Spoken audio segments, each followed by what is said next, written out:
Everybody knows about the story when Miyazaki got stuck in the snow and was helped by strangers. This inspired the online feature of the Souls games, but there's another story no one talks about. On a snowy day when Miyazaki was driving his Honda Accord, he got stuck in the snow. This time there were no strangers to help him. Just when he lost hope, a giant female foot came out of the snowy fog and pushed his car out of the snow. This inspired all the female feet in the Dark Souls series. If you think that is weird, wait until you hear about the story that inspired Vor in the series. To honor Miyazaki, I mean speedrunners try to get to female feet as quickly as possible. I will be using glitches and exploits to achieve this feat. I won't go into heavy detail on the glitches, but every glitch used will be linked in the description if you are interested in how it's done or what's happening. In character creation, I'm going to use the 80% setup of Thief for the Master Key and Black Fire Bombs to kill the Asylum demon quickly. I wake up in the Asylum and plot my escape. I open the door to the boss arena, running over to this rubble and start chucking bombs. Killing the demon early will result in Oscar having the key to escape somehow. I will continue through the normal way, running past this bonfire. This bonfire is now our last bonfire rested at without even interacting with it. This is most likely done by the game to prevent the player from getting stuck fighting the demon with a broken sword. I will punch this bow hollow out of the way. Typically, up this staircase is a boulder that is triggered to break the wall to Oscar, but the player animation is destructive when standing up, so what we do is we quit out next to the wall, and when we load back in, that stand-up animation destroys the wall for us. We speak to Oscar, and we get the Estus flask and the big pilgrim's key before using the dark sign. The dark sign takes us to our last bonfire rested at, costing us all of our humanity and souls, but I don't really care for those, we don't need them, so I'm gonna use this to leave the asylum a little bit quicker. I arrive in Firelink and fail the banner skip, but you don't know that. I run down the staircase, moving towards the elevator that will take us to the new Londo runes. On this elevator, I will use a quantity storage dupe to give myself 99 humanity. This is done to increase the spawn chance of the Black Knight halberd that is the chosen weapon of this run. It is one of the best weapons in the game, but with only a 20% spawn chance, any bit extra helps. At the bottom, I quickly leave New Londo to enter the Valley of the Drakes with the Master Key. I jump across this ravine to save some time. The 2k soul is picked up here at the totally dead undead dragon that is not alive before continuing on to the Drakes. The Drakes are just strafed around as I try to make my way up this hill where there is an elevator. At this elevator, I'm going to perform an elevator warp instead of riding it up. This is super simple as all I do is move the elevator from its default position by setting it up before getting off. I will then fall off into the void while quitting out, and once loaded back in, I'm at the top. This takes us to the Dark Root Basin with some important things that are going to be picked up just outside this cave. The Black Knight with the halberd is here, but first I run over to the item here. This is the Grass Crest Shield, which increases stamina regen by 10 points per second. A quit out is done to reset the position of the Black Knight to allow us to cheese them. I will load back in and sprint to the knight, who promptly jumps off the cliff for me. They were nice enough to drop the halberd this time, so I continue on up the basin. At this inferior lizard, the demon soul lizards are way cooler. I punch it before chucking a bomb to kill it. The punch is required, or the lizard chooses to not die, and I want the Twinkling Titanite from it. I make my way to Andre, where I'm going to finish the setup for this run. At Andre, I'm using the same dupe from before, this time targeting the 2k soul I picked up earlier. This will give a little bit under 200,000 souls. Another glitch is going to be performed called Prompt Swap.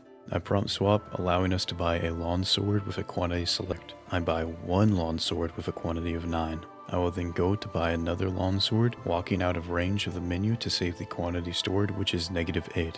I then use this quantity storage on the Twinkling Titanite and drop a -8. The game subtracts the -8 from the Titanite, which in turn gives me 8 Twinkling Titanite. I then talk to Andre again to upgrade the halberd to +5 with the Titanite. I still can't use this weaponry I've acquired, so I head up the staircase to the Undead Parish bonfire to level up. I pump my vitality up to 11 because more health is always nice. I put 20 into endurance for the extra stamina, but also for a glitch used later in the run. I get 32 strength and 18 dex to meet the stat requirements for the halberd.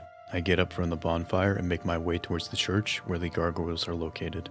Instead of fighting them, I'm going to take the elevator down to Firelink. Before getting to the bottom, I roll off this ledge and do some parkour to get to the top of the shrine. For those of you who don't know, there is a nest you can rest in, which after a bit, a crow takes you back to the asylum. I really don't blame you for not knowing, but some of you may have already guessed why I'm going this way. I went to grab the peculiar doll to gain access to the painted world of Ariamus. The Asylum has changed since we last saw it and has become way more dangerous. Out front are some of the scariest hollow enemies, those with torches. I run over to this area to aggro the hollows before jumping over them and making my way into the Asylum. In this first area, I run around the side, avoiding the middle. If I step into the middle of the floor, it will collapse beneath me and bring me into a boss fight against a stray demon. I don't need to fight my demons, so it's better to avoid it. I am backtracking to the cell where we started the game. In the way is a black knight that I just run around before picking up the doll. I dark sign away with the knight missing a thrust attack above me. The last bonfire rested at was the Undead Paris, which is perfect as I'm going to be performing the Sin's Gate skip. Sin's Gate skip is an iconic skip of DS1. To perform it, I beg this hollow to follow me down the stairs where I parry them and repost them at this third pillar. Once I finally do it correctly, I'm put into the def cam, which makes the game control with tank controls. This means that now the player control is relative to the direction of the character is facing instead of the camera. The first Resident Evil uses tank controls for reference, and you should also play it because it's one of the best games ever made. Tank controls are not the only thing that comes from the def cam, as the world stops loading in. This is important as the gate descends is no longer loaded, saving me tons of time. Without this glitch, I would have to kill Gargoyles and Quelaag, ringing both the bells of awakening respectively. You may have noticed the camera is messed up as we head down the stairs towards Sin's Fortress. Knowledge of this area is what gets me through this, as I can't exactly see where I'm going. Once I'm past the gate, I quit out to get out of this def cam state and load the area. Sin's Fortress is pretty comfy. I've run through this area so many times. I avoid the swinging blades and the snake enemies with ease. At Iron Golem, I make him look like a fool. I use the heavy attack of the halberd to stagger Iron Golem. I follow that with a sweeping light attack to hit his ankles so it falls off the side to its death. I put up my shield to run for the fire and the flames to enter Anor Londo. I perform a meme roll at the elevator, not only to save time, but to flex. I quit out to avoid the def cam from killing me. Once loaded back in, I perform another meme roll to get down to the flying buttresses. Still baffles me this is the required way to go. I jump, aiming to hit the ledge on the balcony to cancel my fall animation before heading inside. I need to get to the bottom of this place, but to do this I first need to climb up into the rafters and avoid the painted guardians. Sometimes this guardian will run at you instead of throwing knives. I thought he was going to do that, but he tricked me. Broke my ankles, took my girlfriend, and my lunch money. I treat this guardian like anything in life, and I just run past my problems. I'm going to perform a flex jump, but there's an easier jump up ahead. I'm not doing the easier jump. Did you see what the last guardian did to me? I can't face another. After I enter the fog gate, I look behind me to watch for the guardians following me. They love to throw their knives that are guided by pigeons. I push the lever to this comedically sized elevator. After skipping the cutscene, I roll down with the armored guard chasing after me. At the bottom, I make my way into a room full of guardians, but I learn from my mistakes and effortlessly avoid them. We're going to enter the painted world from, you guessed it, the giant painting. This area is deceptively hard, so I grab the bonfire because I'm scared. With the HP I have, these hollows can destroy me. Look at their chicken legs, but somehow they can compete in Olympic long jump. Once past these guys, there are hollows with these tumors that will give them the ability to spit fire. There's a whole thing in this area where you have to turn some lever in an underground area full of bone wheels. That is toxic, and we say no to toxic relationships with invisible platforms. We roll off down below to the bridge leading to the feet. Warning, if you get motion sick, look away because the screen is about to get shaky from the sleepy track and waking up. There are 2 hollow archers I need to strafe while the screen is shaking. Once I get past them, there's a large knight that drops down from don't worry about it, and I just run around. I jump to menu at quit out on the move to reset the enemies. This will de-aggro the archers so they will stop shooting me.